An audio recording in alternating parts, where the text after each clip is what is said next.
Good morning. आज हम करेंगे कि डायटोमिक जो अणु हैं उनका वाइब्रेशनल जो स्पेक्ट्रा है वो किस तरह का होता है। लास्ट टाइम हमने कैलकुलेशन की थी कंपनी ऊर्जा की E nu is equal to nu plus half h cross omega zero. यहाँ पे न्यू जो है वो वाइब्रेशनल क्वांटम नंबर है, ओमेगा ज़ीरो जो है वो के अपॉन म्यू है। के यहाँ पे दोनों अणुओं के बीच अणु के दोनों परमाणुओं के बीच लगने वाला फोर्स कांस्टेंट, और जो म्यू है वो है रिड्यूस्ड मास उन दोनों परमाणुओं की वजह से। उपरोक्त गणना जो है वो कंपनी स्थितिज ऊर्जा के पैराबोलिक मान करके की गई है। यानी इस समीकरण श्रोडिंगर इक्वेशन का जब हमने सोल्यूशन किया था तो उसमें माना था जो अणु है वो V is equal to 1/2 kx², जो कि पैराबोलिक पोटेंशियल वेल है उसके अंदर है। लेकिन वास्तविक जो पोटेंशियल वेल होता है वो पैराबोलिक नहीं होता। उच्च ऊर्जा पे जैसा आप फिगर में भी देख रहे हैं पैराबोलिक से थोड़ा हट जाता है। इसको बोलते हैं एन हार्मोनिक, यानी अहार्मोनिकता होगा, इसको कहेंगे हम एन हार्मोनिसिटी। तो यदि आप ये जो 20 E nu is equal to nu plus 1/2 h cross omega zero जो लिखा है इसको यदि प्लॉट करें तो आपको मिलेगा जी न्यू 0 1 2 3 वगैरह रखोगे आप तो इन जितने भी कंपनी ऊर्जा स्तर हैं उन सभी कंपनी ऊर्जा स्तरों के बीच का जो गैप है वो स्थिर है, और वो है कितना एच क्रॉस ओमेगा ज़ीरो। लेकिन यदि आप हायर एनर्जी की तरफ चले जाएं, उच्च ऊर्जा वाले जो कंपनी ऊर्जा स्तर हैं वहाँ पर एन हार्मोनिसिटी की वजह से उनके बीच गैप जो है वो उतना नहीं रह पाता जितना कि पहले था। तो यहाँ पर हम जो बात कर रहे हैं वो निचले वाले ऊर्जा स्तरों की है जहाँ पे कि स्पेसिंग जो है वो बराबर होती है।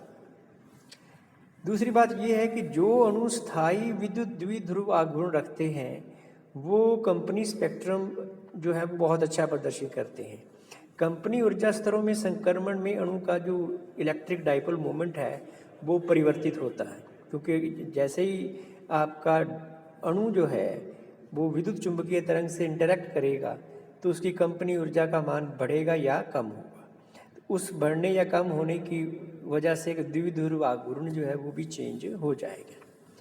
अब आप देखिए यहाँ पर कि इस साइड के अंदर न्यू इक्वल टू 0 1 2 3 4 ये कंपनी ऊर्जा स्तर प्लॉट कर रखे हैं। सिलेक्शन रूल मीन्स कि आपके किसी भी अणु की जो कंपनी ऊर्जा है वो कहाँ से कहाँ तक परिवर्तित हो सकती है। तो यहाँ पर delta nu is equal to है ±1, यानी या तो एक बढ़ सकता है या एक कम हो सकता है। तो न्यू इज इक्वल टू 0 यदि प्रारंभिक कंपनी अवस्था है किसी अणु की तो 0 से 1 जा सकता है, 1 से 2, 2 से 3, 3 से 4।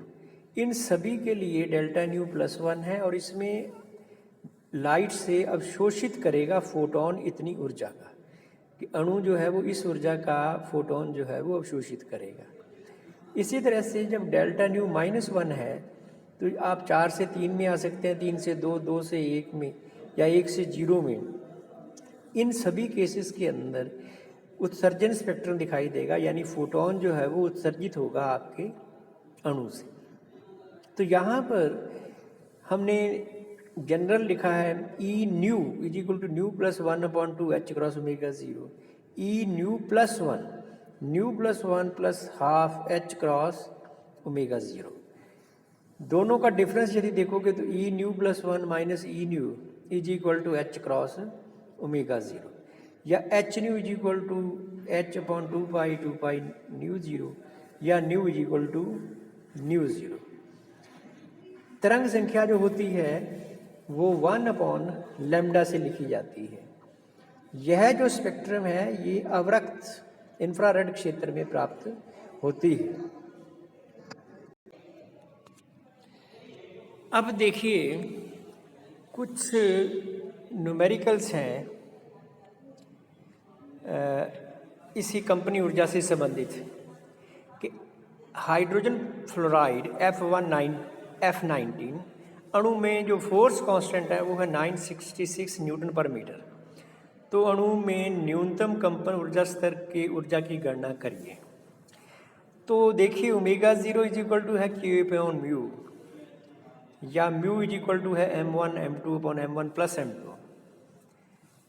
तो K की वैल्यू है 966 और म्यू जो है वो है 19/20। इसको मल्टीप्लाई होगा 1.67 इंटू 10⁻⁻27 किलोग्राम के लिए। अब आप देखिए कि न्यूनतम ऊर्जा जो है 1/2 H cross omega 0। 1/2 H cross को लिख लीजिए H/2 पाई, यानी 6.62 10⁻34/2 पाई। ब्रैकेट में लिख दिया 966 इंटू 20/19 1.67 10⁻⁻27। इसको 1.6 इंटू 10⁻⁻19 से डिवाइड करिए ताकि एनर्जी जो है वो इलेक्ट्रॉन वोल्ट में आ जाए। तो ये होगा 0.236 इलेक्ट्रॉन वोल्ट। ये है न्यूनतम कंपन ऊर्जा का मान, क्योंकि हाफ H क्रॉस ओमेगा 0 होता है। अब देखिए कि नेक्स्ट सवाल है कि HCl35 व H2Cl35 अणुओं में बल नियतांक यदि आपको समान होगा तो न्यूनतम कंपन ऊर्जा स्तर के कंपन आवृत्तियों के अनुपात की गणना करिए। तो देखिए यहाँ पर ओमेगा 1 जो है वो K/μ1 और ओमेगा 2 है वो K/μ2। जो μ1 है वो 1 इंटू 35.36 इंटू 1.67 10⁻⁻27। μ2 में 2 इंटू 35.37 1067। यदि आप इन दोनों का रेशो निकालें ओमेगा 1 अपॉन ओमेगा 2, तो आप इसको μ2 अपॉन μ1 स्क्वायर रूट कह सकते हैं, और तो ये 1.4 के बराबर आएगा। आप इसको सिंप्लीफाई कर सकते हैं। अब एक और सवाल है कि H2 अणु के लिए K बराबर 600 न्यूटन पर मीटर, तो 4.12 इलेक्ट्रॉन वोल्ट कंपनी ऊर्जा स्तर वाले के लिए कंपन क्वांटम संख्या की गणना कीजिए। E nu is equal to है nu plus half H cross omega 0। Omega 0 यहाँ पर भी उसी तरह से कि K/μ, तो K 600 और म्यू जो है वो आपका आएगा m1 m2 upon m1 plus m2। तो m1 m2 दोनों 1 1 है, तो m1 प्लस m2 2 हो गया, वो ऊपर आ गया। और AMU को हमने किलोग्राम में बदलना है, तो 1.67 10⁻⁻27। सिंप्लीफाई कीजिए। ई न्यू का मान लिखा है 4.12, हम इसे इलेक्ट्रॉन वोल्ट में लिखा है, हम इसको जूल में बदल रहे हैं 1.6 10⁻⁻19 is equal to nu plus half. सभी वैल्यूज़ रख दीजिए, सिंप्लीफाई करें तो nu plus half is equal to 7.4 है लगभग, जिससे आपको न्यू की वैल्यू जो है वो 7 चल रही है पता इस एक्सप्रेशन से। तो न्यू की वैल्यू जो है वो 7 है। तो ये तो है कुछ कंपनी ऊर्जा स्तर और उससे संबंधित न्यूमेरिकल प्रॉब्लम्स।